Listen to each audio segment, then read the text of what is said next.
Taong 2023 ng ika-14 ng Disyembre, matagumpay na idinaos ng bayan ng Mansalay ang kauna-unahang Passport on Wheels para sa mga Mansalenyo. Ito ang latest update sa bayan ng Mansalay.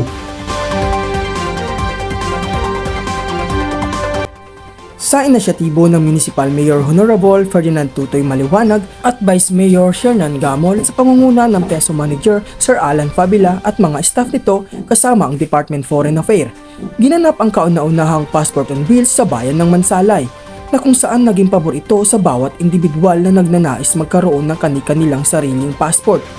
Dahil nga ito ang kauna-unahang Passport on Wheels na ginanap sa bayan ng Mansalay, sabi nga sa kasabihan, grab the opportunity. Kaya naman dumagsa ang napakaraming kliyente para kumuha ng kanilang sariling passport.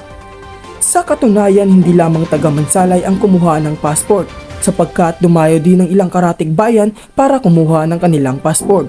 Tulad na lang ng ilang mga taga Bulalakaw, Bungabong, Pinamalayan at meron ding mga taga Calapan. Dahil sa kanilang kagalakan na magkaroon ng sariling passport, ilan sa kanila ay nagpahayag ng kani-kanilang saloobin.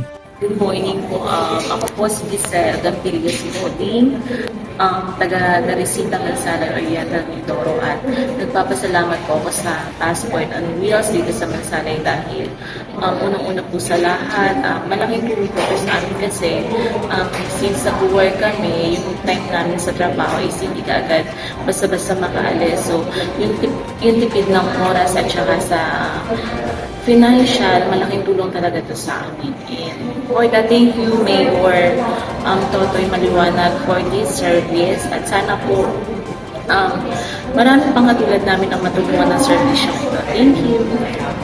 Ako si Mr. Melchor Patrick, taga Barangay Bibir Mundo, Mansalay. Nagpapasalamat dahil sa ginanap na passporting dito sa bayan ng Mansalay, na kung saan ay nakikinabang ang mga taong bayan at malaki ang kapakinabangan nito sa mga individual na mamamayang naglalayong mga ibang bansa at tumawid na natin sa bansang Pilipinas.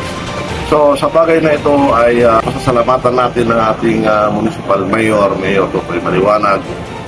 Siyang nag-initiate ng mga bagay na ito upang mapaluan ang kanyang mga kababayan. At siyempre, ganun din sa ating PESO Manager na si Sir Alan Fabila, na talagang nagpupursige na ipatupad ang mga programang ito. Ang mga layunin ito ay sadyang ika nga ay pangbayan. So muli sa inyo mga minamahal naming Municipal Mayor at Sir Alan, ay sana ang mga susunod pang mga programa na katulad dito ay mangyari pa sa susunod na mga taon. At siyempre, nandiyan din ang taga-DFA na siyang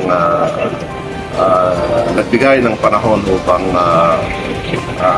mabigyang serbisyo ang ating mga kababayan sa Mansalay. Maraming salamat po sa inyo. At yan lamang ang latest update sa bayan ng Mansalay. John Ray Lazaro Lagahit, nagbabalita.